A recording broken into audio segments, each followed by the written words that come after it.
नमस्कार दोस्तों, आप सभी का मेरे YouTube चैनल पर बहुत बहुत स्वागत है। उम्मीद है आप सभी लोग अच्छे होंगे और मन लगाकर पढ़ रहे होंगे।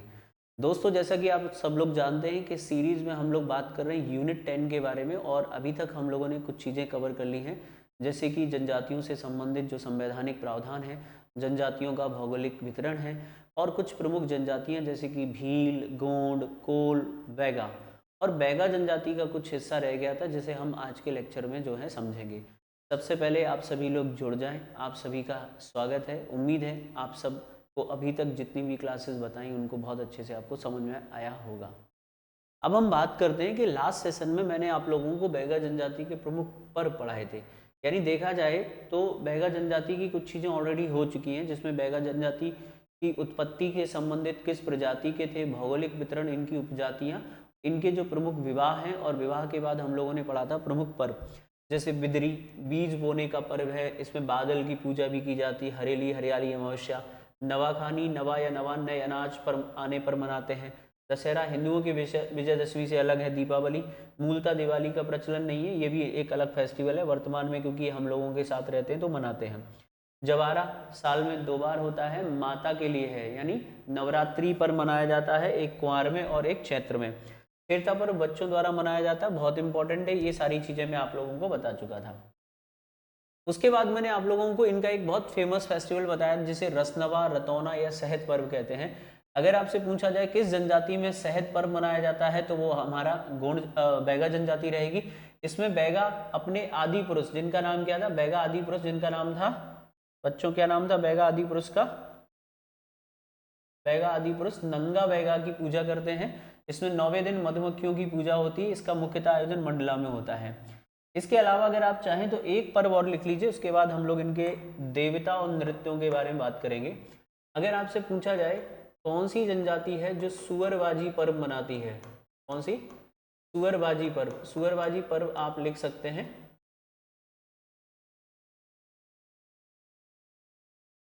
इसमें इसमें सुअर की पूजा होती है, इसमें सुअर की पूजा करते हैं और उसके बाद बलि देते हैं। यानी पहले पूजा करते हैं और उसके बाद बलि देते हैं। याद रखिएगा, कहीं कहीं इसमें बताया गया है कि ये जो पर्व है वो 12 साल में मनाया जाता है, कहीं 6 या 3 साल में, लेकिन हमारे पास जो डाटा है हम लिखेंगे प्रत्येक 12 वर्ष में मनाते हैं। कितने साल में, 12 वर्ष में।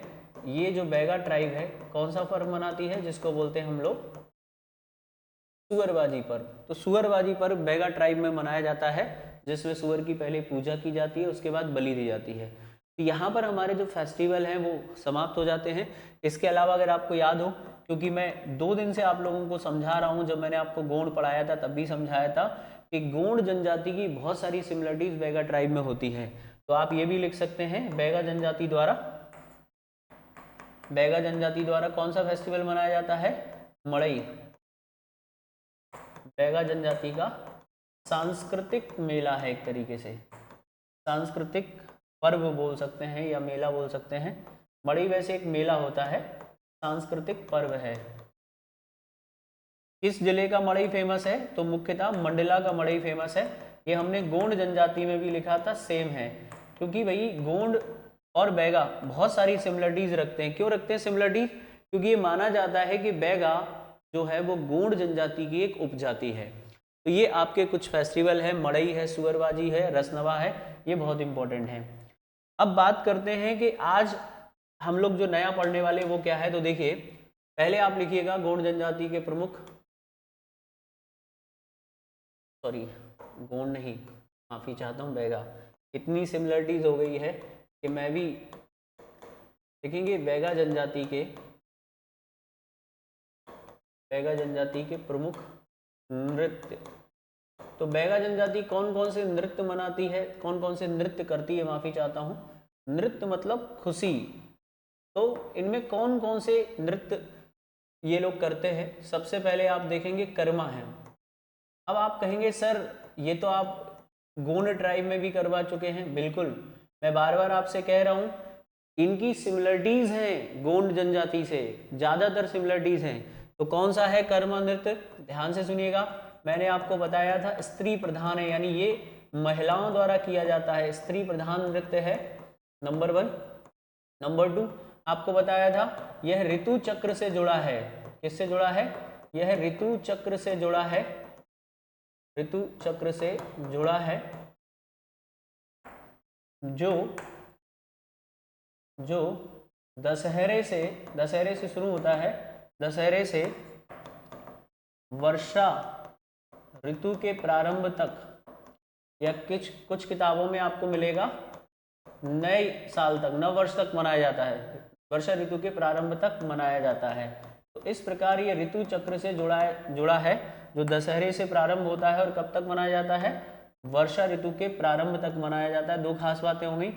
इसका जो प्रमुख वाद्य यंत्र है, ये हम लोग पहले भी डिस्कस कर चुके हैं। इसका जो प्रमुख वाद्य यंत्र है उसका नाम है मांदर, बड़ा इंपॉर्टेंट है ये, जिसका नाम है कर्मा नृत्य। ठीक है, तो बैगा जनजाति का प्रमुख नृत्य है। ठीक है, याद रखेंगे, बैगा जनजाति का प्रमुख नृत्य कौन सा है? बैगा जनजाति का प्रमुख नृत्य है, बहुत ज्यादा हर्षोल्लास के साथ ये मनाते हैं। स्त्री प्रधान नृत्य है, ये बहुत खास ध्यान देने वाली बात है। ऋतु चक्र से कौन सा नृत्य जुड़ा हुआ है? तो आप बताएंगे, जिसका नाम क्या है? कर्मा। ठीक है, इसका प्रमुख वाद्य यंत्र कौन सा? ये बहुत इंपॉर्टेंट है। और विश्व का एकमात्र लोक नृत्य, विश्व का एकमात्र लोक नृत्य, ध्यान दीजिएगा, एकमात्र लोक नृत्य है जो किसमें दर्ज किया गया है? गिनीज बुक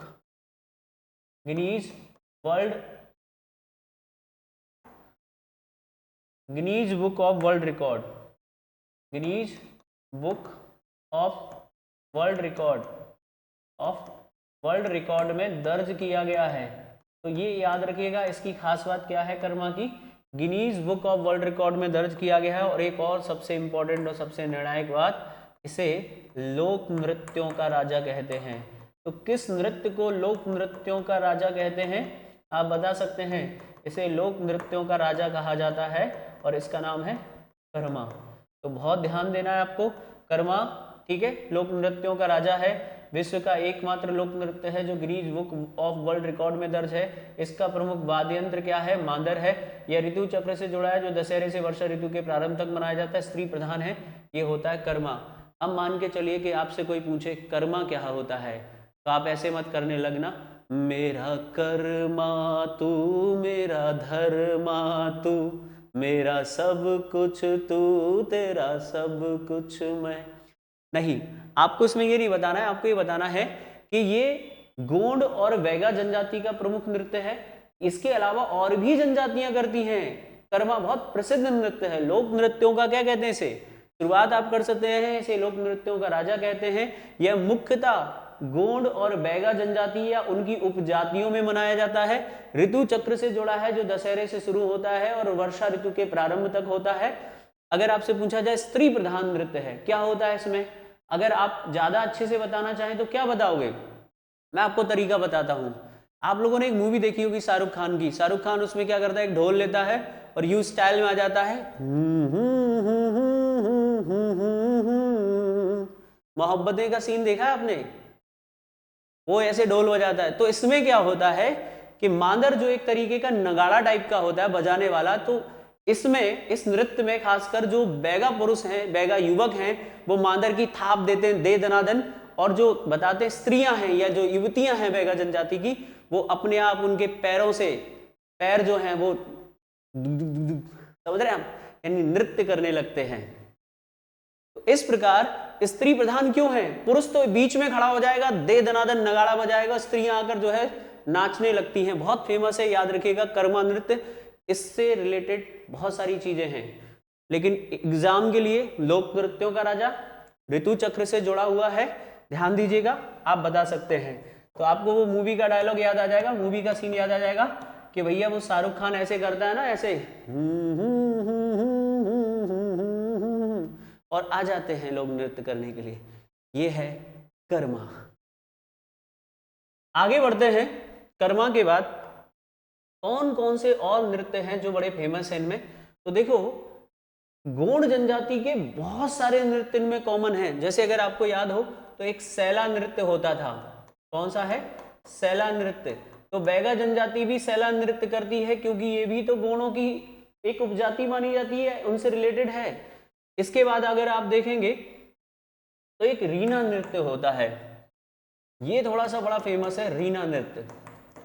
रीना नृत्य केवल स्त्रियों द्वारा किया जाता है, इस बात को याद रखिएगा, केवल स्त्रियां करती हैं। ठीक है। इसके बाद अगर आप देखेंगे तो एक होता है जिसे हम बोलते हैं भड़ौनी। कौन सा नृत्य होता है? भड़ौनी नृत्य होता है। ये भी आपने पढ़ा है। भड़ौनी मुख्यतः विवाह के समय किया जाता है, स्त्रियों द्वारा किया जाता है, और ये भी आपने पढ़ चुके हैं, गोंड जनजाति में होता है। इसके बाद आप देखेंगे जो स्पेसिफिक है इनका किनका मतलब इनसे रिलेट करता है, किनसे? बैगा से। तो आप देखेंगे एक है बिल्मा, ये बहुत इंपॉर्टेंट है, बिल्मा नृत्य। इसके बाद आप देखेंगे एक है जिसको बोलते हैं परधौनी।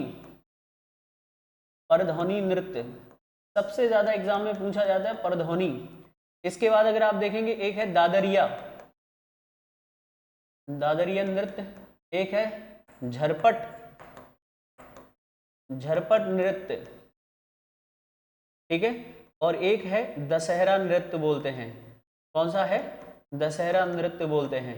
तो कुल मिलाकर देखो, अगर आपको याद हो सैला किसके द्वारा होता है? केवल पुरुषों के द्वारा होता है। मैं आपको गोंड जनजाति में बता चुका हूं।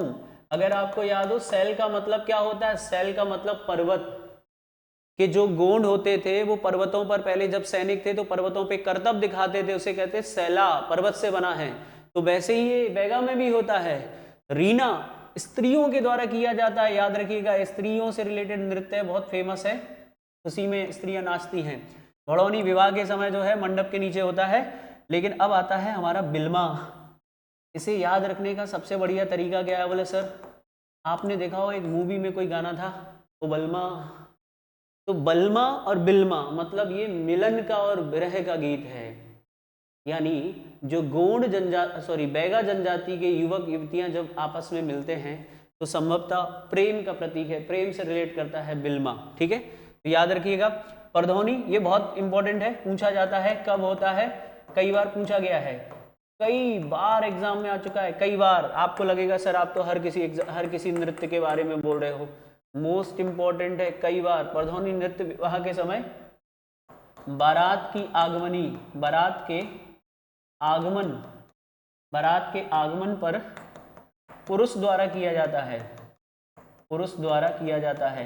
क्या होता है परधौनी में? आपको बता देता हूं, आप अपने तरीके से इसे शॉर्ट में लिख सकते हैं। देखिए परधौनी में ये होता है कि जैसे विवाह पहुंच गई। अच्छा, आपको पता है इनके यहाँ विवाह में एक नियम और है कि जो बैगा जो लड़के होते थे उनको हाथी पर बारात ले जाना बहुत पसंद था, कि हाथी पर ही हमारी बारात जाएगी। लेकिन अब हाथी तो रहे नहीं, प्राचीन काल में हाथी पर जाते थे। तो अब ये क्या करते हैं, हाथी का एक पुतला टाइप का बनाते हैं, या खटिया को हाथी जैसा बना के उस पर एक रस्म टाइप की कर लेते हैं। तो विवाह के समय क्या होता है, जैसे ही बारात आती है तो एक जो बैगा पुरुष होता है वो अपना एक वेशभूष धारण कर लेता है, जोकर टाइप का। जोकर टाइप नहीं कहें तो हम कहेंगे एक वेशभूषा धारण करके नृत्य करता है, बहुत पूछा जाता है। दादरिया, ये इसका संबंध भी विवाह से है, विवाह के समय किया जाता है। आपने सुना होगा हमारे बुंदेलखंड में भी ये नृत्य, जैसे दादरिया, दादरे होते हैं, गीत भी होते हैं, नृत्य भी होते हैं, विवाह के समय होते हैं। इसमें जनरली क्या होता है, जैसे हम लोगों के यहाँ भी होता है, मैं आपको बता देता हूँ। बारात गई, बारात पहुंची लड़की वालों के यहाँ।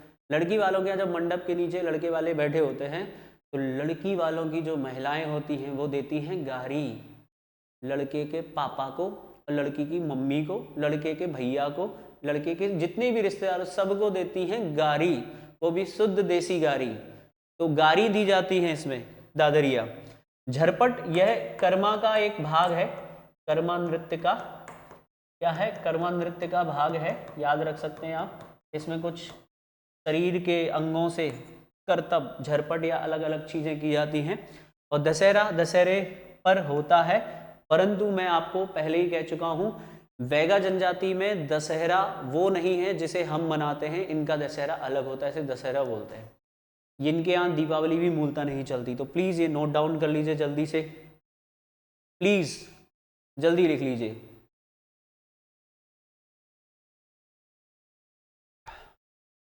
अगर कोई एक आध नृत्य बच जाए, मान के चलो बोले सर आपने वो छोड़ दिया, तो एक उधर, 2 3 4 5 6 7 8 9, मेरे हिसाब से बहुत है। एक आध कुछ बच जाए तो आप समझ लेना वो आपको टेस्ट में मिल जाएगा। कोशिश कर रहा हूँ, जैसे ही हालत अच्छी होती है आपके लिए बढ़िया से MCQs भी करवाऊँगा। ठीक है, वादा तो मैं नहीं करता, क्योंकि वादा किया जाता है तोड़ने के लिए, तोड़ने का मेरा इरादा नहीं है, इसलिए वादा नहीं कर रहा। वादा न तोड़, वादा न तोड़।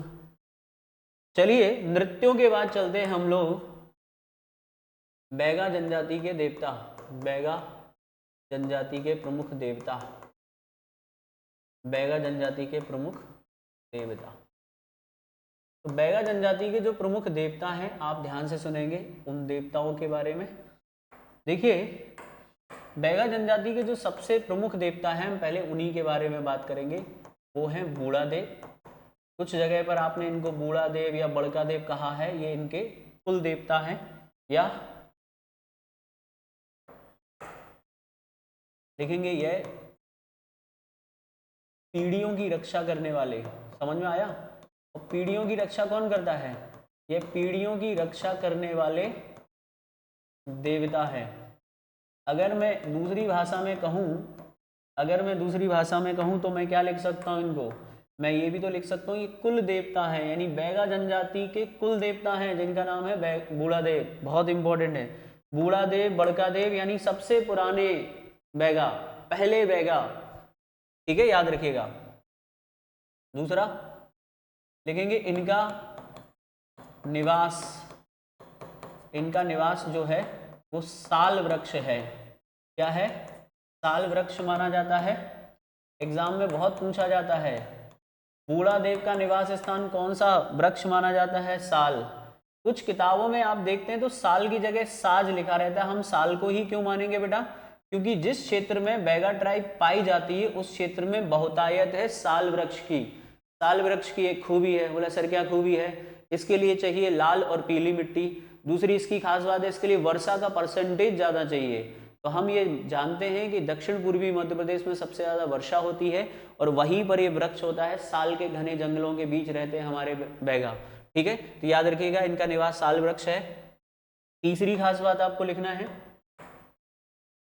बैगा जनजाति, बैगा इनको, बैगा अपने देवता को खुश करने के लिए नारियल, नारियल व मुर्गा चढ़ाते हैं। क्या चढ़ाते हैं? बूढ़ा देव को खुश करने के लिए क्या चढ़ाते हैं? नारियल और मुर्गा चढ़ाते हैं। तो याद रखिएगा बूढ़ा देव इनके सबसे प्रमुख देवता हैं या कुल देवता हैं, पीढ़ियों की रक्षा करने वाले देवता। इनका निवास साल वृक्ष माना जाता है। इसीलिए आपसे एग्जाम में एक क्वेश्चन पूछा जाएगा कि बैगा जनजाति, कौन सी जनजाति? बैगा। बैगा जनजाति, बैगा जनजाति किस वृक्ष को सबसे पवित्र मानती है? साल वृक्ष को पवित्र मानती है।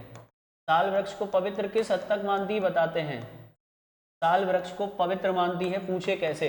आपको बताते हैं। साल वृक्ष को इतना पवित्र मानती है कि जैसे मान के चलिए अपने यहाँ अगर कोई बात हो जाए, अपने यहाँ जैसे आपने देखा हो किसी के घर में गांव में चोरी हो गई तो कहते बोलो भगवान कसम खाओ, तो पहले तो आदमी डर जाएगा, बोलो तुम्हारी कसम, पहले तो तुम ही को मारेंगे, तुम्हारी कसम हमने ना करी चोरी। तुम बोलो नहीं हमारी कसम नहीं खाओ दूंगा, अपनी कसम खाओ। बोले हमारी कसम, बोला अपने मम्मी, आदमी तुरंत खाया मम्मी कसम, पापा कसम, विद्या रानी कसम, सुना होगा आपने, भैया कसम। कस्में बहुत चलती हैं। लेकिन बैगा जनजाति क्या है? बैगा जनजाति के बारे में कहा जाता है अगर तुम किसी बैगा के हाथ में एक पत्ता रख दो साल वृक्ष का और कह दो कि सच बोलना है, अगर वो झूठ नहीं बोल पा रहा होगा तो पत्ता फेंक देगा। यानी इनसे साल वृक्ष का पत्ता रख के आप कुछ भी पूछ लो, मतलब आप एक बैगा जनजाति के लड़के को दे दो, यानी आप समझ रहे हैं इसमें पत्नियां पति को बड़ा फंसाती होंगी। बोले सर कैसे? पत्नियां कहती होंगी साल वृक्ष का पत्ता रख के पतियों से, काहे पहले तुम्हारे कितने चक्कर रहते, हो सकता है बैगा पुरुष भी यही कहता हो। तो इस प्रकार बैगा जो जनजाति है, देखिए हम इसको मजाक के तरीके से पढ़ते हैं, समझते हैं, जिससे आपको याद हो जाए। हमारा उद्देश्य किसी की भावनाओं को ठेस पहुंचाना नहीं होता है। तो ये जो इस तरह की चीज़ें होती है आप थोड़ा सा ध्यान से सुने। बूढ़ा देव कौन है? पीढ़ियों की रक्षा करने वाले। मुख्य निवास क्या है? साल वृक्ष। बैगा क्या चढ़ाते हैं? नारियल और मुर्गा चढ़ाते हैं। बैगा जनजाति साल वृक्ष को पवित्र मानती है। बोलिए बूढ़ा देव की जय। तो ये है हमारे बूढ़ा देव। अब हम चलते हैं इनके और देवी देवताओं की तरफ। बूढ़ा देव के बाद जो हमारे दूसरे देवता आने वाले हैं जिनको आपको पढ़ना है और समझना है, तो इनके वही देवता हैं जो आप पहले से पढ़ चुके। बोले सर ये तो हम सब में पढ़ के आए हैं। तो बेटा जनजातियों में बहुत सारी चीजें कॉमन होती हैं। ठाकुर देव, बोले सर ठाकुर देव तो वही हैं। कौन है ठाकुर देव? ग्राम देवता, या क्या बोलते हैं, ग्राम रक्षक। तो गांव की रक्षा करने वाले देवता कौन है? जिनको बोलते हैं हम ठाकुर देव। कहाँ निवास है इनका? गांव के बाहर।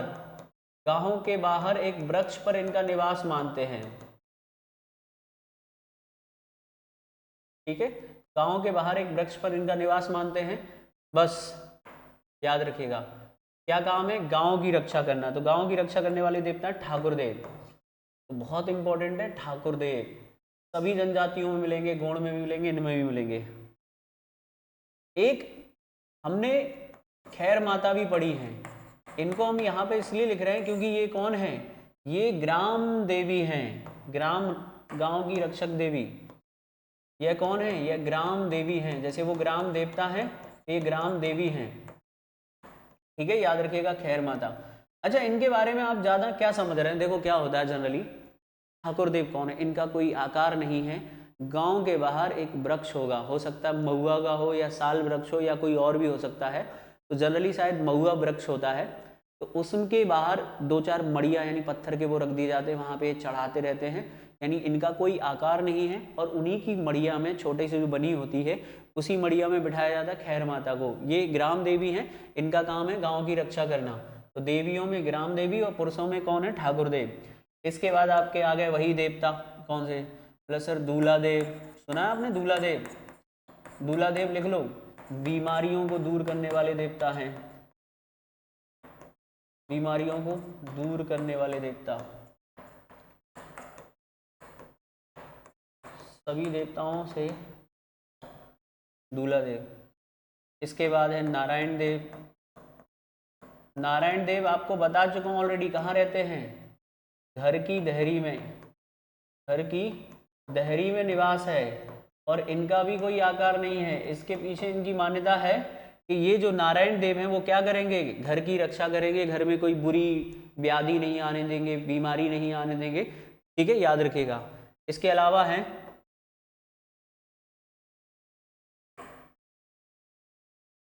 जंगल माई। इनका मानना है कि जंगल में बैगा लोगों की रक्षा करने वाली, जंगल में रक्षा करने वाली।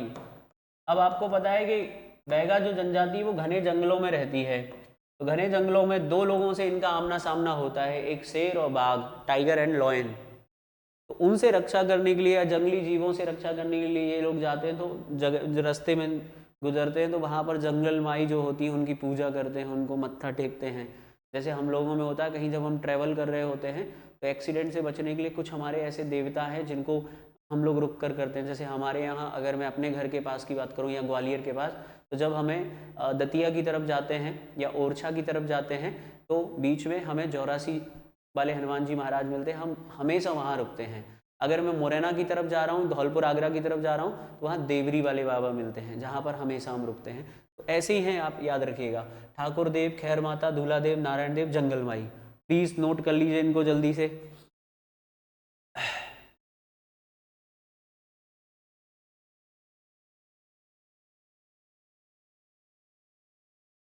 आगे बढ़े, चलो।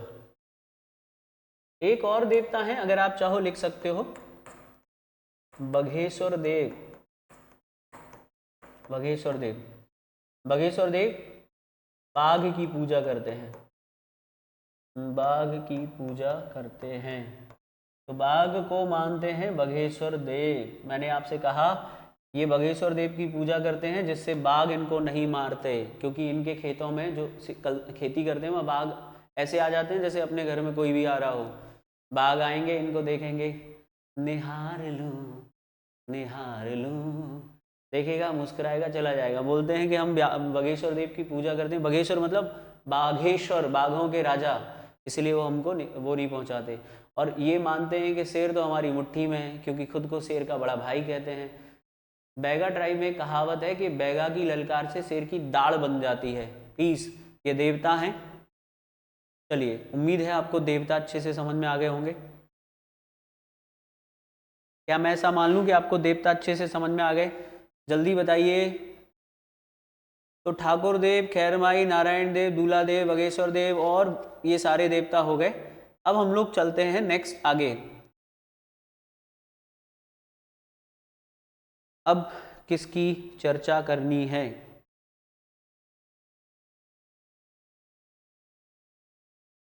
चलो,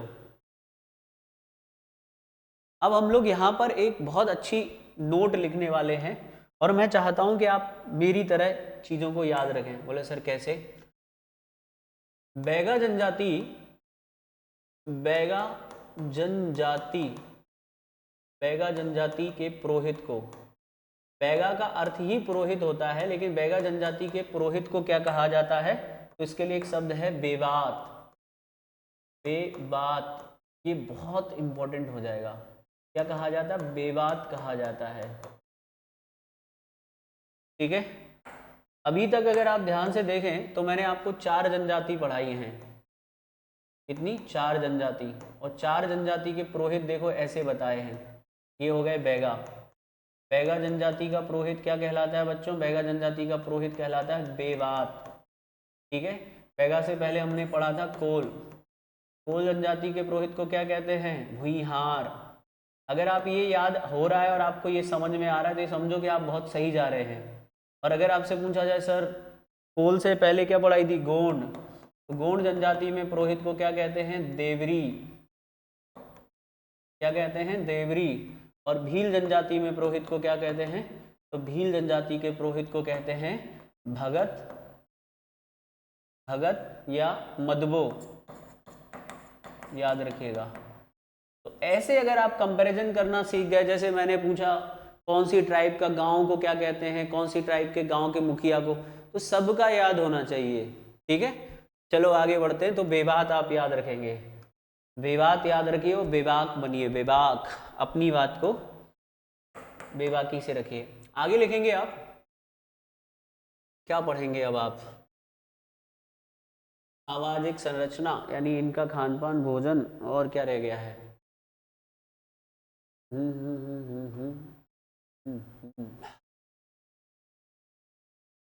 चलो लिखो, भोजन ही लिख लो पहले। बैगा जनजाति का भोजन। भोजन के बाद लिखेंगे हम वस्त्र आभूषण। पहले खिलाओ और फिर बैगा जनजाति के अगर भोजन की बात करें तो पहली चीज आपको लिखना है, बैगा जनजाति में एक प्रश्न पूछा जाता है कि किस जनजाति में, बैगा जनजाति में बासी भोजन की परंपरा है। बासी मतलब रात का बचा हुआ। तो किस जनजाति में बासी भोजन की परंपरा है, यानी इनको बासी भोजन खाना ही है। ठीक है, वैसे तो ये बहुत सारी जाति और जनजातियों में भी होता है, कई सारे लोग बासी भोजन खाते हैं, लेकिन ये एक इनके अंदर, इनके यहाँ बड़ा स्पेसिफिक है। दूसरी खास बात क्या है, बैगा जनजाति का जो सुबह का भोजन है, सुबह का भोजन या सुबह का नाश्ता कह लो या खाना बोल दो, सुबह का खाना, सुबह के खाने के लिए एक शब्द का इस्तेमाल करते हैं सुबह का खाना, जिसको बोलते हैं बासी, जो हमने अभी चर्चा की है, बासी। ठीक है, अगर हम पूछें दिन का भोजन, दिन का भोजन या दिन का खाना जो है इनका क्या कहलाता है? इनका दिन का खाना कहलाता है पेज। पेज कोदो, कुडकी और मक्का का बनता है, लेकिन हम जिस पेज की बात कर रहे हैं मुख्यतः मक्का, मुख्यतः मक्का, सबसे ज्यादा इनका मक्का का पसंद है। ठीक है, बनता और भी चीजों का है, भील भी पेज पीते हैं। अगर आपको बताओ पेज होता क्या है, मक्का का जो आटा होता है उसको पानी में उबालना है, फिर ठंडा करना है, नमक मिलाना और पी लेना है, मक्का का घोल कहते हैं। बहुत ज़्यादा पौष्टिक तो नहीं कहेंगे, लेकिन बहुत इंपॉर्टेंट है पेज, बासी। और तीसरा है कभी शाम ढले तुम मेरे दिल में आ जाना, कभी शाम ढले तुम मेरे। इसको बोलते हैं ब्यारी। हमारे गांव में भी रात के खाने को कहते हैं ब्यारी। जैसे आपने सुना होगा, गांव में कोई जाता है शाम के समय, ब्याऊ कर लो, ब्याऊ या ब्यारी। ब्यारी मतलब शाम का या रात का खाना। ठीक है, अब हम बात करते हैं, सब तो मिला के पीते हैं पानी शराब में, और हकीकत में ये लोग पी जाते हैं जवानी शराब में। तो बैगा जनजाति का सर्वप्रिय पदार्थ या पेय, सर्वप्रिय पेय पदार्थ, इसका नाम है मंद। और मंद पीने से ये पड़ जाते हैं मंद। मंद मतलब महुआ वाली, महुआ की शराब, और महुआ की शराब को कहते हैं मंद। अत्यधिक प्रचलन है देवियों सज्जनों। आप में से कोई बुद्धिजीवी इस क्लास को देखेगा तो हो सकता है उसको मेरे पढ़ाने के तरीके पे ऐतराज़ हो सकता है, बोले मास्टर साहब ये कोई तरीका नहीं, आप कह रहे हो, गाना गा रहे हो, सब तो मिला के पीते हैं पानी शराब में। जी भाई साहब, मैं इनकी जो जनजाति वाली पुस्तक है उसमें पढ़ रहा था, तो उसमें बहुत डिटेल में ये लिखा हुआ है कि इनको मंद बहुत पसंद है। मंद मतलब महुआ की शराब, नेक में भी चलती है। घर में समधी आ जाए, एक बोतल तुरंत लो समधी साहब, दामाद जी आ जाए, लो दामाद साहब। किसी ने किसी को, अगर कोई अतिथि आया है तो मंद जरूर पूछना है, और अगर आपने मंद नहीं पूछा, समझ में आ रहा है, अगर आपने मंद नहीं पूछा तो आपने सामने वाले का सम्मान नहीं किया। यानी मंद पीना और पिलाना सम्मान की बात मानते हैं। किसकी बात मानते हैं? मंद पीना किसकी बात मानते हैं? सम्मान की बात मानते हैं। और नेग में भी प्रचलन है। नेग समझते हैं आप? नेग में प्रचलन है, यानी दारू की बोतलें या शराब जो है वो नेग में दी जाती, बहुत प्रचलन है। उस किताब में ये लिखा था कि बैगा ट्राइब इसकी वजह से अत्यधिक पीती, सुबह से शाम तक पीती है, तो एक तो आलसी हो जाते हैं, काम नहीं कर रहे हैं, या दूसरी भाषा में कहें तो इनके कई सारे, इनकी जो आर्थिक गरीबी है या इनके जो आर्थिक पिछड़ापन है उसका एक कारण हम मंद कह सकते हैं। हर ट्राइब में शराब पीने की वो है। अब ये पीते हैं, स्वीकार करते हैं, लेकिन इसकी कमियों और इससे होने वाले चीज़ों पर वो नहीं करते। जैसे अगर आप देखें, एक साधारण सा व्यक्ति अगर अच्छी चीज़ों के लिए देखें ना तो उसके पास पैसे की दिक्कत बनी रहती है, लेकिन अगर किसी को कोई बुरी आदत है, गुटखा, बीड़ी, तंबाकू या शराब, तो उसके लिए न जाने भगवान कहाँ से उनको पैसे देता है। वैसे आप बोलोगे तो पैसे नहीं हैं, लेकिन शराबियों के पास शराब पीने के लिए पैसे अपने आप आ जाते हैं। वो कहते हैं ना, प्रकृति स्वयं व्यवस्था कर देती है। आप अपने किसी मिलने वाले से या चाहने वाले या दूर के रिश्तेदार जो पीने वाले हों, उनसे पूछ लेना, भाई साहब यहाँ चले, तो पहला जवाब, यार पैसे वैसे नहीं हैं। और पता चला कि शाम को 1000 रुपये की बोतल ले गए, 1500 रुपये जो है खाना वाना उसी में निपटा दिए। होता है। ठीक है, प्लीज़ इसको नोट कर लीजिए आप, बहुत इम्पोर्टेंट है ये, और मैं चाहता हूँ कि आप इसको बहुत अच्छे से याद रखें।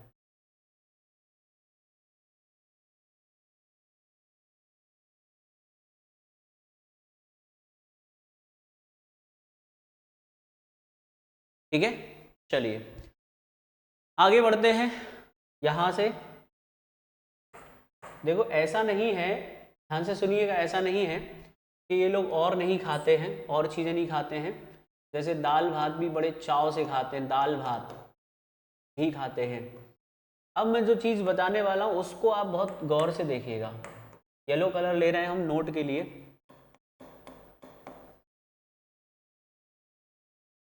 लिखेंगे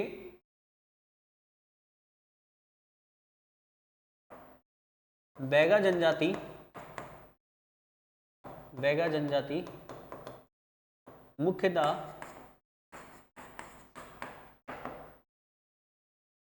बैगा जनजाति मुख्यतः महलोन के पत्तों पर निर्भर है। महलोन एक वृक्ष का नाम है, और महलोन के पत्तों पर इनका जीवन बहुत निर्भर है। बोले सर ये क्या कह रहे हैं आप, कैसे है, बताते हैं। ये जो महलोन है ये बड़ा इम्पोर्टेंट है इनके जीवन में। महलोन वृक्ष का नाम है। इसके आभूषण भी बना के पहनते हैं, क्या क्या उपयोग होता है इसका, देखो इनके घर में अगर आप खाना खा रहे हो तो पत्तल किसकी मिलेगी, महलोन। दोना किसका मिलेगा, महलोन। कटोरा किसका मिलेगा, महलोन। और मंद पीने का, मंद जिसमें यानी शराब पीने के लिए भी क्या इस्तेमाल होता है, महलोन। बताते हैं एक जो बैगा महिला होती है वो घर से कभी भी जब निकलती है तो महलोन के पत्ते लाना नहीं भूलती। इवन महलोन से इनका एक आभूषण भी बनता है जो कमर के निचले हिस्से में पहना जाता है। महलोन स्त्रियों का एक गहना भी है। तो महलोन बहुत इंपॉर्टेंट है इनके जीवन में। इसी का दोना पत्तल इसी में पीते हैं, इसी में खाते हैं। महलोन इनके लिए बहुत इंपॉर्टेंट है। तो अगर कभी ऐसा प्रश्न पूछा जाए किस जनजाति में महलोन के पत्तों का सर्वाधिक महत्व है, डेली कलेक्ट करते हैं, इस तरीके से आप इनको याद रख सकते हैं। चलिए भोजन हो गया। भोजन के बाद चलते हैं वस्त्र। वस्त्र, बैगा जनजाति के वस्त्रों की बात करते हैं। चलिए वस्त्रों की बात कर ही लेते हैं, जब लिखा है तो लिखेंगे। बहुत कम वस्त्र पहनते हैं, यानी बैगा जनजाति, बैगा जो जनजाति है वो बहुत कम वस्त्र पहनती है। बैगा जनजाति बहुत कम वस्त्र पहनती है, बहुत कम वस्त्र पहनती है, कम कपड़े पहनना इनको पसंद है। ठीक है, बात कर लेते हैं पुरुषों की। पुरुष प्रायः यानी अक्सर लंगोटी पहनते हैं और बताते हैं इस लंगोटी में ही घूमते रहते हैं। और इनकी लंगोटी को कहते हैं पटका। क्या कहते हैं, पटका पहनते हैं। ठीक है, अब अगर आपको याद हो तो मैं यहाँ पर एक प्रश्न आपसे पूछ रहा हूँ, कमेंट सेक्शन में आपको उसका जवाब देना है कि भीलों की लंगोटी को क्या कहते हैं। जब हमने पढ़ा था तो उसके बारे में चर्चा की थी। भील जनजाति की लंगोटी को क्या कहते हैं, बताइए, लिख लीजिए इसको जरा।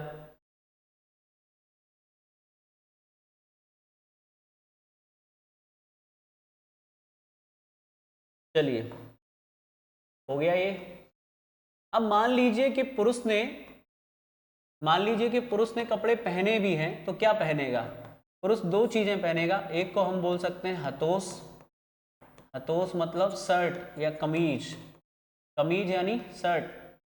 और दूसरा होता है इनका एक बहुत प्रिय होता है जिसको बोलते हैं फेंटा। फेंटा या फेंटा फेंटा फेंटा या बोलते हैं पगड़ी। फेंटा किसको कहते हैं, पगड़ी को, पगड़ी। और इसे सोरहत्ते कहते हैं। क्या कहते हैं, सोरहत्ते। सोरहत्ते भी कहा जाता है। क्यों कहा जाता है सोरहत्ते, कहा जाता है, ठीक है, सोरहत्ते क्यों कहा जाता है भैया, काहे कि ये 16 हाथ का होता है, 16 हाथ लंबा होता है। 16 हाथ लंबा वाला फेंटा जिसे बोलते हैं, ये क्या है, इनकी पगड़ी को बोलते हैं। हतोस इनकी कमीज को बोलते हैं। तो ये क्या करते हैं, 16 हाथ का वो लिया और उसको यूं यूं यूं यूं अपने लपेट लेते हैं। ये बैगा जनजाति में बड़ा इंपॉर्टेंट है। और हाथ में जर्मन कड़ा पहनते हैं। मुझे समझ में नहीं आ रहा मैं इतनी चीज़ें क्यों लिखवा रहा हूँ। कभी कभी मुझे ऐसा लगता है कंपटीशन में आगे लिखवाना पड़ता है। हाथ में जर्मन चूड़ा, पता चला बच्चों को बेचारों को याद नहीं हो, अब तो लिख लो। अब बात करते हैं स्त्रियों की। देखिए मैं आपको एक बार बता दूं, शायद बहुत सारे बच्चे ये जानने की कोशिश करते होंगे और मैं आपको बिल्कुल भी नहीं कहूँगा कि आप ये किताब लेकर आएँ। इस किताब से जितनी भी जो कीमती जानकारी है वो मैं लेकर आपको ऑलरेडी दे रहा हूँ। इस किताब में सारी ट्राइब नहीं दी हैं और कुछ चीज़ें इसमें मिसिंग भी हैं, लेकिन इसमें जो मध्य प्रदेश की जो मेन ट्राइब है, जिसमें अगर हम बात करें तो एक आपकी भील है, एक आपकी कोरकू है, यानी टोटल 7 ट्राइब दे रखी बहुत डिटेल में। और उन सब के बारे में मैं यहाँ पढ़ा रहा हूँ, आपको इसके बारे में ज़रूरत नहीं है ज़्यादा। मैं आपको इसलिए बता रहा हूँ कि जितनी भी बातें ये बता रहा हूँ इसका सोर्स ये है, इसका नाम है संपदा, मध्य प्रदेश की जनजातीय संस्कृति परंपरा का साक्ष्य। मैंने ये भोपाल के ट्राइबल म्यूजियम से खरीदी थी। ठीक है, जो भी जानकारी मेरे पास अभी तक दी गई है वो सिर्फ इस पुस्तक के द्वारा दी गई है। इस पुस्तक में कोरकू, बैगा, भील, गोंड, भारिया, सहरिया, कोल यानी टोटल 7 ट्राइब के बारे में दिया है, जिसमें हम कितनी पढ़ चुके हैं, 4 पढ़ चुके हैं। ठीक है, तो बाकी भी इसी से पढ़ाऊंगा, जो कुछ भी है सब इसी में है, इसी से बता रहा हूँ। आपको ये खरीदने की ज़रूरत नहीं, मोटी किताब है, समय खराब होगा, इसमें से काम की चीज़ें निकाल कर आपको दे दी गई हैं। अब होता क्या है, जैसे कि इसमें बहुत सारी चीज़ें हैं, तो मैं अगर ये सोचकर आपको इन्फॉर्मेशन दूं कि फलाने साहब इतना करा रहे हैं, ठिकाने साहब, नहीं भाई साहब, जितना मुझे लग रहा है ज़रूरी है मैं करवा रहा हूँ। हो सकता है कि 2-4-5 चीज़ें मैं कम करवा रहा हूँ बाकी लोगों से, लेकिन यकीन मानिए 2-4-5 चीज़ें जो बचेंगी हम टेस्ट में कलेक्ट कर लेंगे यहाँ वहाँ से। या मैंने आपसे कहा है कि सोर्स एक रखिए, लेकिन रिवीजन के टाइम में टेस्ट मल्टीपल विकल्प से आप दे सकते हैं। तो अगर हमने मान के चलिए 95-98% कवर कर लिया और 2-4% रह गया है, तो वो टेस्ट में एक आध नया क्वेश्चन मिलेगा, ऐड कर लेना अपने नोट्स में, खत्म कहानी। समझ में आया? बताइए।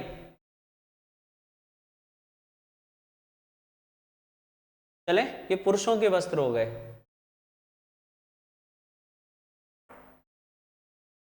स्त्रियां, स्त्रियां एक काम करिएगा, आप वस्त्र हेडिंग बनाइए ना, वस्त्र व आभूषण कर दीजिएगा, साइड में कहीं लिख दीजिए, कोई दिक्कत नहीं, आभूषण भी लिखवा दूंगा ना इसी में।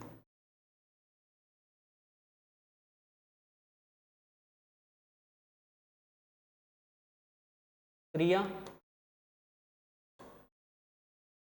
3 तरह के वस्त्र पहनती हैं, 3 तरह के लुगड़ा यानी वस्त्र पहनती हैं। साड़ी, मेनली इनकी साड़ी है, पहनती हैं।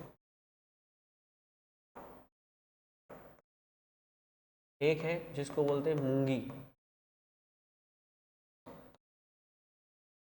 क्या नाम है? मूंगी। हे प्रभु।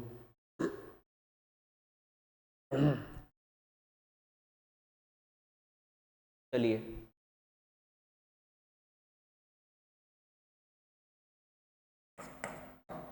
दूसरी है जिसको बोलते हैं बिगरा, और तीसरी है जिसको बोलते हैं चगदरिया।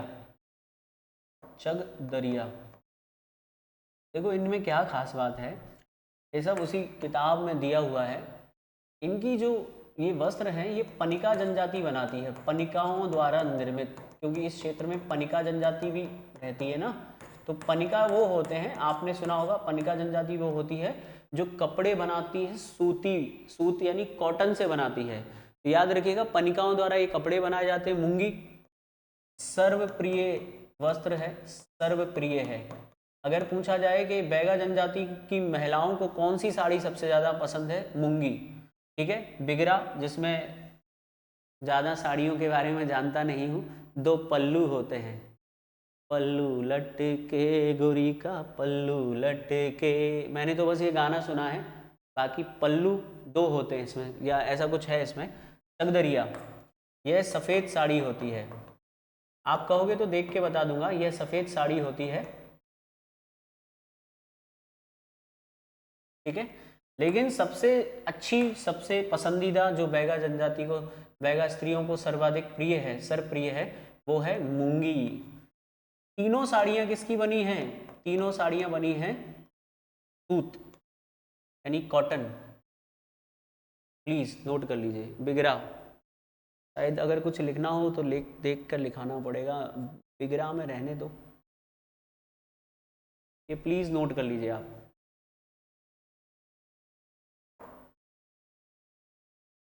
और एक और है टुकड़ी,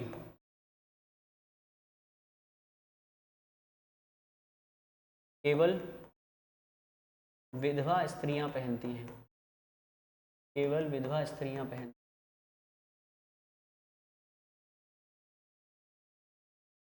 तो केवल विधवा स्त्रियां कौन सी पहनती? टुकड़ी पहनती, टुकड़ी विधवा स्त्रियों की साड़ी होती।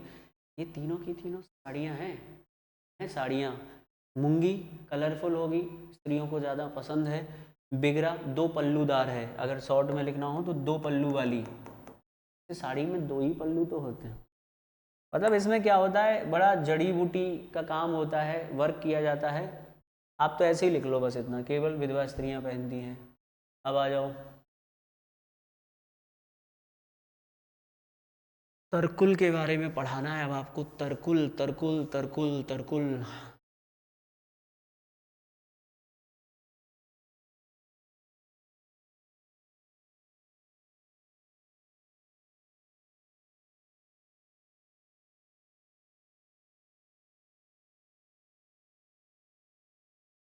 चलो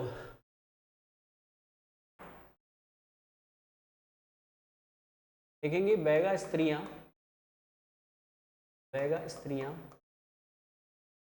आभूषण प्रिय हैं, बहुत पसंद है आभूषण प्रिय। स्त्रियों को आभूषण तो पसंद होंगे ही। इनका एक जो आभूषण है जिसको बोलते हैं तरकुल, क्या कहते हैं? तरकुल। एक को बोलते हैं सुतिया, एक को बोलते हैं मुंदरी, एक को बोलते हैं, देखते हैं, कुटकी। तरकुल यह शरीर के निचले हिस्से में पहनते हैं, शरीर के निचले हिस्से में, ठीक है। दूसरी खास बात है, महलोन के पत्तों द्वारा बनता है, महलोन के पत्तों और ज्वार के किसी लकड़ी वकड़ी से बनता है, महलोन के पत्तों द्वारा निर्मित। महलोन का बहुत इंपॉर्टेंस इनकी जीवन में है। और तीसरी खास बात है जो आपको याद रखनी है, आप सिर्फ ये याद रखेंगे, सुहागन स्त्रियों का प्रतीक है। यानी बैगा सुहागन स्त्रियों का प्रतीक कौन सा है? स्त्रियों का प्रतीक है। यानी जिस महिला ने ये पहन रखा है क्या, तरकुल, उसे माना जाता है कि वो सुहागन है, सुहागन है। प्लीज इसको नोट कर लीजिएगा, ठीक है।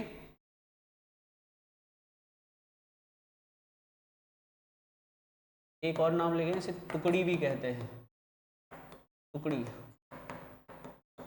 क्योंकि ये टुकड़ी जो है महलोन के पत्तों या महलोन से बनाई जाती है। अब आते हैं सुतिया, क्या होता है सुतिया?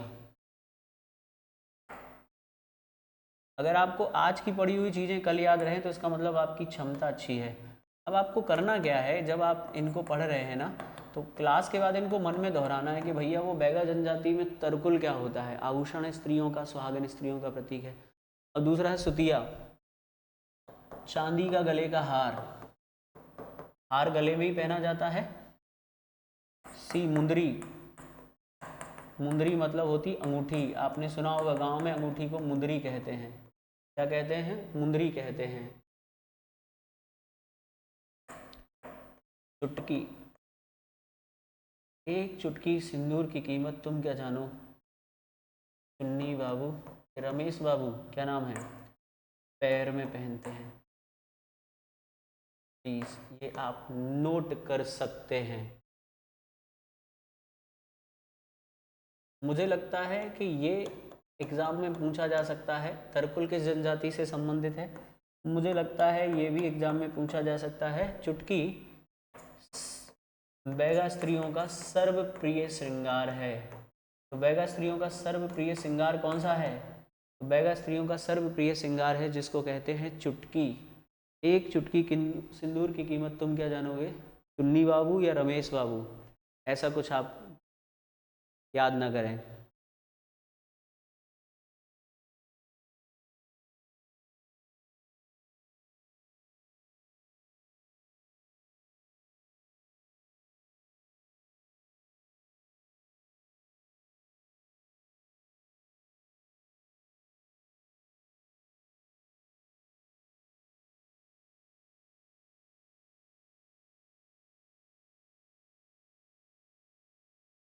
चलें आगे।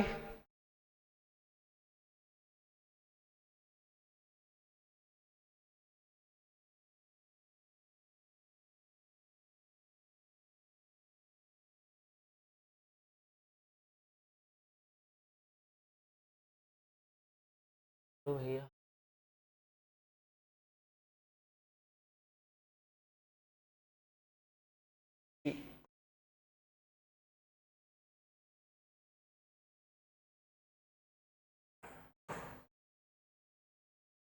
बैगा जनजाति बैगा जनजाति द्वारा बेवार, पोंडू या दहिया, ये बहुत इंपॉर्टेंट है। बेवार, पोंडू या दहिया, बेवार और पोंडू तो गोंड में भी कहते हैं, नामक झूम खेती की जाती है। ये जो शिफ्टिंग कल्टीवेशन करते हैं उसको क्या बोलते हैं, की जाती है। अब ये ज़्यादा खेती करते नहीं है एक्चुअली में, खेती नंबर 1। नंबर 2, अन्य कार्य खेती के अलावा अगर बात करें, खेती के अलावा, पहले खेती से और एक चीज़ लिख लेते हैं, धरती पर हल चलाना पसंद नहीं। धरती पर क्या पसंद नहीं, धरती पर हल चलाना पसंद नहीं। क्यों पसंद नहीं, पसंद नहीं क्योंकि धरती को मानते हैं माँ, धरती को माँ मानते हैं। क्या मानते हैं, माँ मानते हैं। जब भी मैं ये सेंटेंस लिखवाता हूँ मुझे सबसे पहले किसी का चेहरा याद आता है, तो वो है हमारे सुनील शेट्टी साहब। बॉर्डर मूवी में जब उनके एक साथी कैप्टन कहते हैं, क्या पड़े हुए हैं इस रेगिस्तान में, कौन आएगा इस रेगिस्तानी, क्या है इसमें, कटीले वृक्ष, झाड़ियाँ, मिट्टी। तो सुनील शेट्टी गुस्सा हो जाते और कहते हैं, क्या कह रहे हो, क्या है। तो उन्होंने कहा था कि धरती सिर्फ जंगली जीव जंतु कीट पतंगे जो हैं वो जन्म देती है। सुनील शेट्टी आक्रोशित हो जाते हैं और कहते हैं, धरती जो है हम जैसे शेरों को भी जन्म देती है। तो वो इस बात पे दोनों में लड़ाई हो जाती है। सुनील शेट्टी खूब मुक्का देते हैं। याद रखिएगा, शास्त्रों में भी और हमारे लिए भी याद रखिएगा, सबसे बड़ा कर्तव्य होता है मातृभूमि के लिए। मातृभूमि यानी धरती जो है उसे हम माँ मानते हैं। याद रखिएगा, सबसे बड़ा कर्तव्य है मातृभूमि की सेवा करना। ये क्योंकि धरती को अपनी माँ मानते हैं इसलिए उस पर हल चलाना पसंद नहीं करते हैं, बस आपको बता दिया। अब खेती ज़्यादा नहीं करते हैं तो स्थिति अच्छी नहीं होगी। तो अगर बात करें अन्य कार्य क्या करते हैं, तो बना देते हैं टोकरियाँ, बना देते हैं बेचने के लिए, फंदे बना देते हैं, टोकरियाँ और पकड़ने के, पक्षी पकड़ने के फंदे बना देते हैं। अगर आपसे कोई पूछे बैगा जनजाति का सर्वप्रिय हथियार, इनके हाथों में जो हथियार सबसे पहले आपको मिलेगा वो मिलेगा कुल्हाड़ी या फरसा। आप कुल्हाड़ी लिख लीजिएगा। इनको कुल्हाड़ी से इतना ज़्यादा प्यार है, इतना ज़्यादा प्रेम है। बोला सर क्यों है इतना प्रेम, इतना प्रेम है, इतना प्रेम है कि आज भी अगर जंगल काटने के लिए सरकारी जो लोग रखे जाते हैं तो सबसे पहले बैगा लोगों को वो दी जाती है, क्योंकि ये कट कट करते हैं। युवाओं को कुल्हाड़ी चलाना कट कट कट कट पसंद है। लेकिन एग्ज़ाम की दृष्टि से मुझे लगता है ये क्वेश्चन बहुत अच्छा है। बाकी एक और बता देते हैं, क्योंकि अगर नहीं बताएंगे तो अच्छा नहीं लगेगा। इनमें एक प्रथा प्रचलित है जिसको बोलते हैं पोदा प्रथा। अब पोदा प्रथा क्या होती है, कृषि के समय या खेती के समय, बैल उधार मांगकर खेती करते हैं। बैल क्या लेते हैं, उधार मांगते हैं, उधार मांगकर खेती करते हैं। तो बैल उधार मांगकर खेती करते हैं जिसे क्या बोलते हैं, बैल उधार मांगकर खेती करने को ही क्या कहते हैं, पोदा कहते हैं। अब यही मैं आपसे एक कमेंट सेक्शन में प्रश्न पूछूंगा। मैंने आपको दो प्रथाएं पढ़ाई हैं, एक पढ़ाई है डाम प्रथा। आपको जैसे ही मैंने पोदा प्रथा लिखा है आपके दिमाग में आनी चाहिए। एक लिखाई है मैंने दापा प्रथा। तो दापा प्रथा किस जनजाति से संबंधित है, कमेंट सेक्शन में बताइएगा। डाम प्रथा, कमाल की बात है दोनों भील जनजाति की हैं। भील जनजाति में क्या होता है, 12 साल का एक लड़का होता है जिसके हाथ पे तीर से दाग देते हैं, जिसको कहते हैं डाम। और ये है दहेज प्रथा। भील जनजाति में कन्या पक्ष अत्यधिक दहेज की मांग करता है। तो पोदा, दापा और डाम, 3 क्वेश्चन तो आपके ये हो गए। देखो है कि नहीं, अगर समझो तो जल्दी नोट कर लीजिए बच्चों। हे प्रभु तेरी माया मैं अब तक समझ नहीं पाया।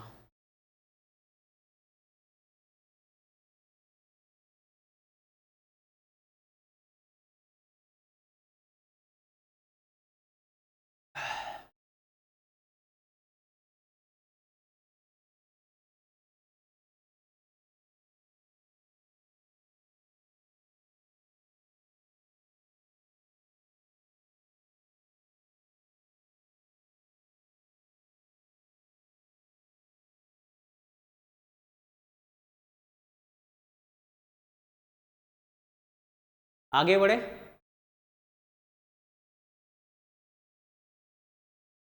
चलो,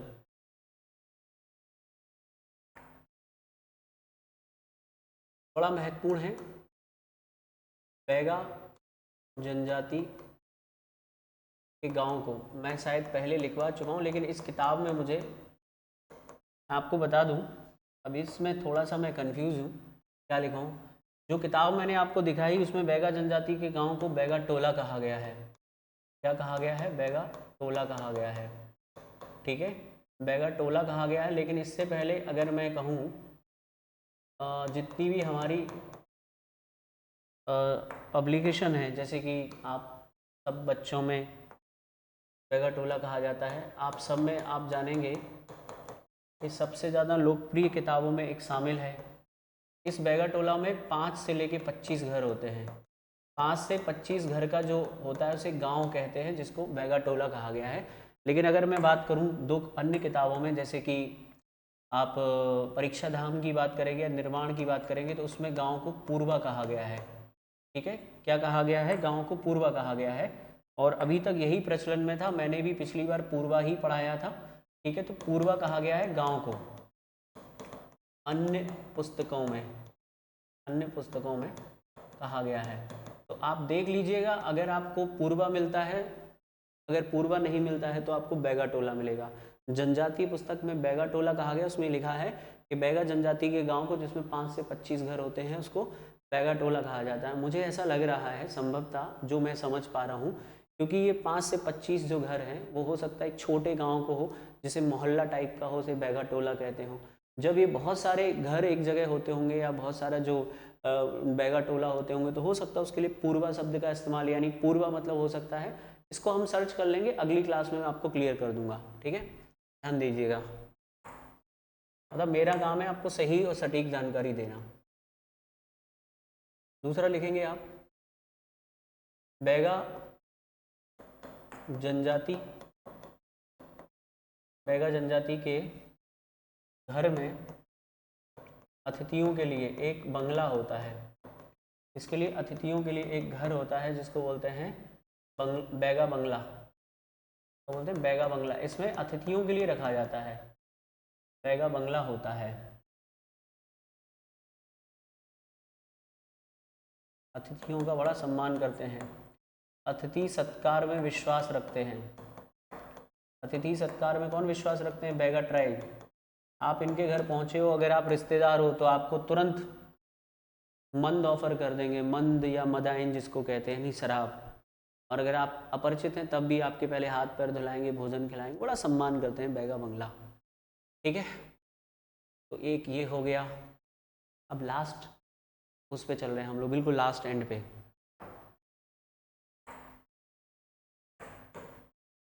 अब आप लिखेंगे पंचायत व्यवस्था। पंचायत व्यवस्था,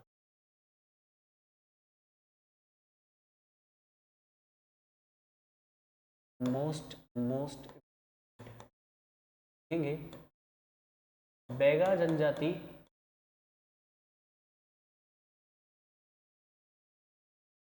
बैगा जनजाति, ध्यान से सुनिएगा,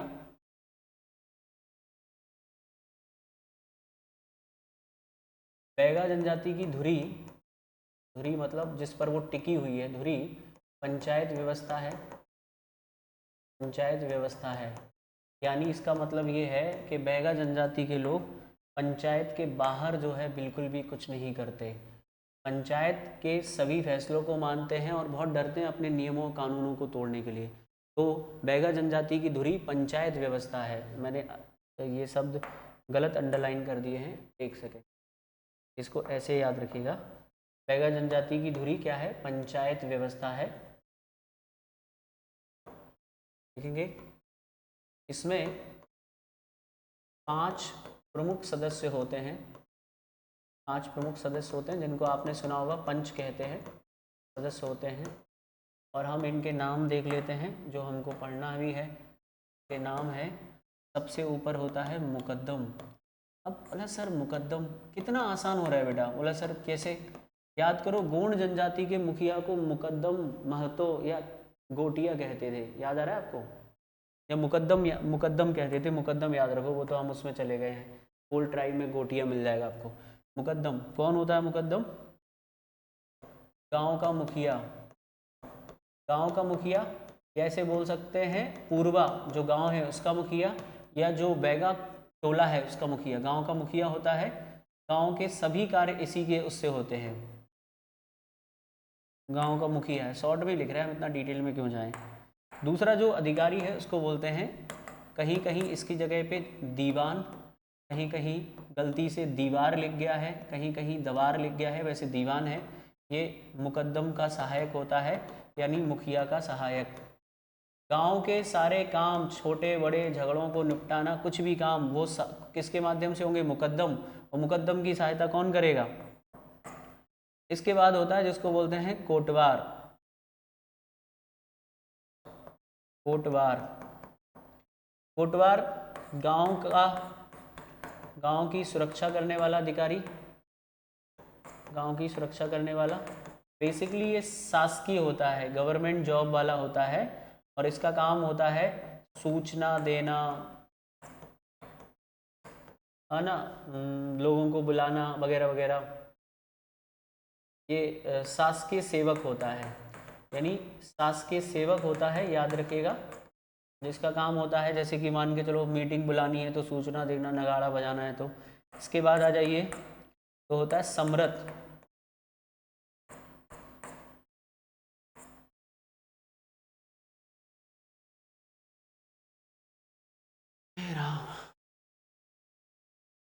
गांव में अतिथियों की व्यवस्था करना, क्या बोलें, खाने पीने की व्यवस्था करना। गांव में कुछ भी फंक्शन हो उसकी व्यवस्था करना सम्रत का काम है। और लास्ट है दवार। दवार फिर समझ गए आप, दवार जिसे देखेंगे ये गांव का पुरोहित होता है। तो जो गांव का पुरोहित होता है ना, जो गांव के धार्मिक कार्य करता है, या जो पंचायतन व्यवस्था में होता है, इनको बोलते हैं, ये है बैगा जनजाति की पंचायतन व्यवस्था। बैगा जो लोग होते हैं वो अपनी प्राचीन परंपराओं के अगेंस्ट नहीं जाते हैं, कोर्ट कचहरी के चक्कर में नहीं पड़ते हैं। इन पंचों के माध्यम से ही बैगा जनजाति के सभी फैसलों का डिसीजन होता है। प्लीज़ इसे नोट कर लीजिए। समय देखें कितना हो गया है।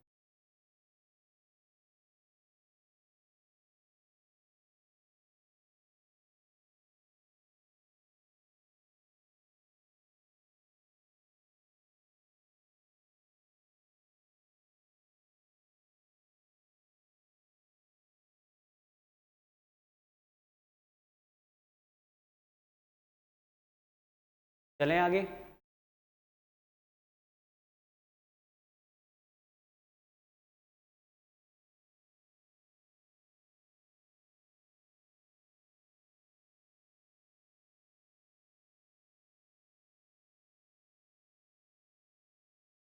दो बातें और हम लोग यहाँ पे करेंगे, दो नहीं कम से कम 5 बातें करेंगे।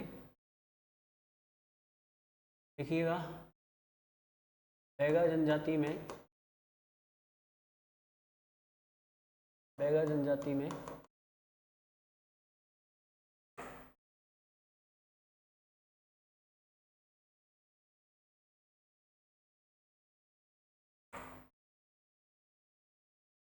सामरा प्रथा प्रचलित है। सामरा प्रथा प्रचलित है।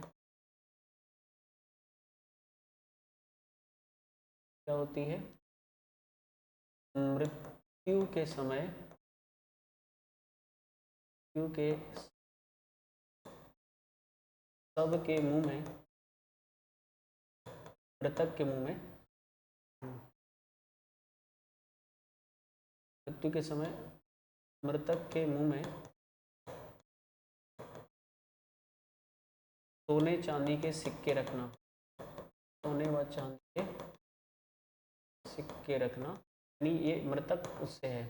इसमें क्या होता है कि भैया तेरी ज़िंदगी गरीबी में कटी है, अभी तो तू फटे हाल जिया है, तेरे पास कुछ नहीं था। मुंह में सोना चांदी इसलिए रख रहे हैं कि जब तेरा दोबारा जन्म हो तो अमीर बने, संपन्न घर में हो। तो सामरा प्रथा किससे संबंधित है? बैगा जनजाति से है। मृतक के मुंह में सोना चांदी रखकर ये करते हैं जिससे कि उसका अगला जो जन्म है वो कैसा रहे, अच्छा रहे। बैगा जनजाति में पिछली बार जो प्री में आया है, हमने पिछले साल भी पढ़ा था और अब भी पढ़ रहे हैं, बस हमने पिछले साल बैगा में नहीं पढ़ा था। मैं आपको बता दूं, पिछले साल हमने गोंड में पढ़ा था। आप बच्चे आप जानते हैं जो लोग पहले से पढ़ रहे हैं, बैगा जनजाति में नोहडोरा का प्रचलन है। अब नोहडोरा क्या है, नोहडोरा क्या है, नोहडोरा चित्रकला का प्रचलन है। क्यों है भैया का प्रचलन है, याद करो ना क्यों है, क्योंकि ये गोंडों से मिलते जुलते हैं और गोंड जनजाति में होती है मेन ये चित्रकला। इसमें होती है मेन ये होती है गोंड जनजाति में, क्या है, महिलाओं द्वारा घर की दीवारों पर, महिलाओं द्वारा घर की दीवारों पर, मैं लिखवा चुका हूँ गोंड जनजाति की पूरी डेफिनेशन, घर की दीवारों पर मिट्टी से चित्र बनाना, मिट्टी से चित्रांकन। और वहाँ हमने एक बात लिखी थी कि गोंड चित्रकला का उद्भव इसी नोहडोरा चित्रकला से हुआ है। तो मुझे लगता है ये जो दोनों चीज़ें मैंने आपको बताई हैं ये अच्छी हो सकती हैं, आपके लिए निर्णायक हो सकती हैं, आप इनको याद रख सकते हैं, बाकी आपकी मर्जी है। एक और बात हम बात करेंगे, बैगा जनजाति, बैगा जनजाति सुषेण वैद, रावण के कुल वैद थे सुषेण वैद, जिन्होंने राम जी को बचाया था ये कह के कि संजीवनी बूटी लाओ। सुषेण वैद को अपना पूर्वज मानती है कि हमारे पूर्वज थे, इन्हीं से हमारी उत्पत्ति हुई है। आप तो ऐसे समझो गोंड जनजाति रावण से अपना वंश मानती है और ये भी रावण से ही संबंधित है, इसीलिए ये अपने आप को क्या कहते हैं, रावण के जो वैद थे सुषेण वैद को अपना पूर्वज मानती है। प्लीज़ इसको नोट कर लीजिए।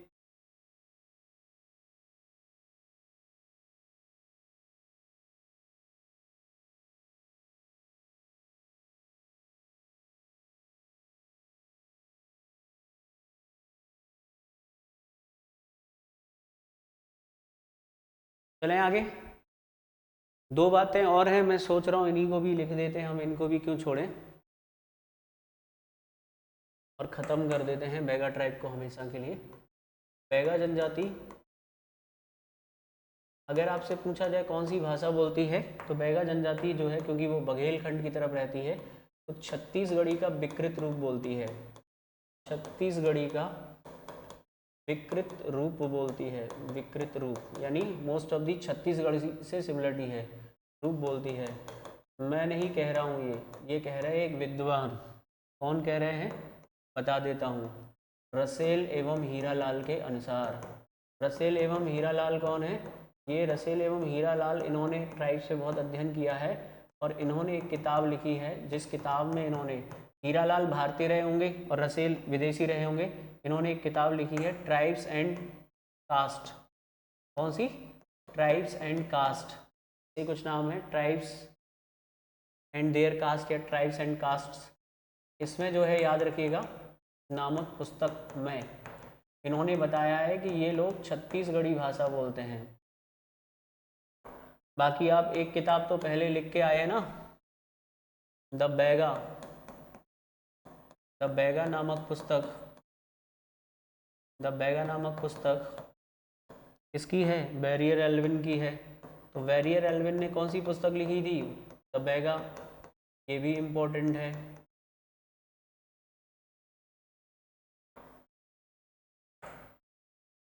बस अब मुझे लगता है कि हमने सब कवर कर दिया, मुश्किल ही है कुछ बचा हो, और अगर कुछ बच गया हो तो उसको हम छोड़ भी देते हैं, कोई दिक्कत नहीं है। अब मुझे ये नहीं समझ में आ रहा है कि मैंने आपको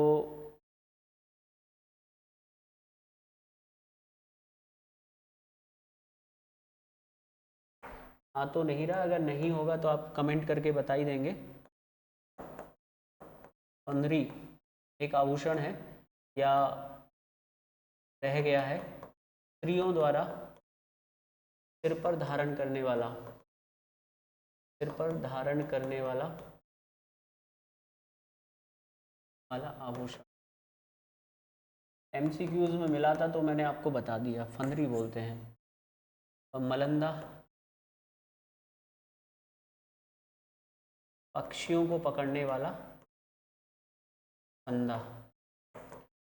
ये इस्तेमाल करते हैं, पक्षियों को पकड़ने वाला फंदा।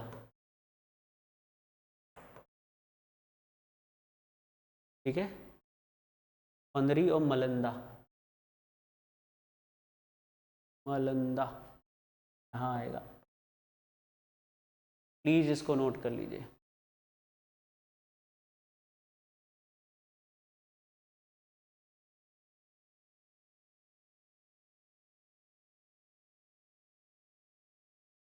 अब एक चीज़ जो रह गई है, जो मुझे लग रहा है कि मैंने करवा दी है, पर फिर भी बता देता हूँ, आप देखेंगे तो सरकार द्वारा, नोट कर लीजिएगा, सरकार द्वारा बैगाओं को, ये हम भूमि में लिख सकते थे, सरकार द्वारा बैगाओं को भूमि के लिए, कृषि भूमि के लिए, यानी सॉरी, कृषि के लिए ज़मीन दी गई है। कृषि के लिए ज़मीन दी गई है, कृषि के लिए ज़मीन दी गई है, जिनको, जो कृषि के लिए ज़मीन दी गई है उनको बोलते हैं बैगा चक्र या बैगा चक्र, बैगा चक्र या बैगा चक। और ये बैगा चक्र कहाँ दिए गए हैं, ये इम्पोर्टेंट है। तो बैगा चक्र दिए गए हैं, एक तो शहडोल में दिए गए हैं, शहडोल कहाँ दिए गए हैं, बैगा चक्र शहडोल में दिए गए हैं, शहडोल। और एक बैगा चक्र कहाँ दिए गए हैं, तो डिंडोरी। और अगर आपसे पूछा जाए और कहाँ दिए गए हैं, तो मंडला। और अगर आपसे पूछा जाए कि सबसे ज़्यादा बैगा चक्र कहाँ दिए गए हैं, तो सर्वाधिक बैगा चक्र दिए गए हैं, सर्वाधिक बैगा चक्र डिंडोरी, मोस्ट इम्पोर्टेंट। क्योंकि ये लोग खेती करते हैं दहिया या बेवार, इनकी जो झूम खेती है उसको क्या कहते हैं, झूम खेती को कहते हैं बेवार या दहिया। ये क्या होता है बेवार या दहिया, तो पता है, जानते हो क्या करते हैं ये लोग, क्या करते हैं इसमें, जंगलों को काटते हैं, पेड़ों को काट के उनको गिरा देते हैं, गिराने के बाद उनको सूखने देते हैं, उसमें आग लगा देते हैं। कई सारे पेड़ों में जब आग लगाते हैं तो क्या होता है, वो राख बन जाते हैं पेड़, और उसकी राख से नीचे की जो मिट्टी जल जाती है वो भी राख हो जाती है। तो उसी में ये क्या करते हैं, फसल करते हैं। क्योंकि ऐसा करने से पर्यावरण को नुकसान हो रहा है, वृक्ष कट रहे हैं, तो इसीलिए सरकार ने क्या किया है, इनसे कहा है कि हम तुमको ज़मीन दे रहे हैं, ज़मीन दे दी, बैगा चक्र, यहाँ खेती करो। ठीक है, उम्मीद है आज की क्लास आप लोगों को अच्छी लगी होगी। ज़्यादा से ज़्यादा क्लास को शेयर कीजिए। अगर आप लोगों का समर्थन मुझे मिलेगा तभी तो मुझे एक नई ऊर्जा और उत्साह, और मुझे उम्मीद है कि अभी जो आप यूनिट 1 का नया सेक्शन है, चाहेंगे कि मैं आपको जल्दी पढ़ाऊँ। और अभी मैं जा रहा हूँ डॉक्टर के पास, जल्दी से ठीक होकर आता हूँ और उसके बाद कल फिर मिलते हैं। Thank you.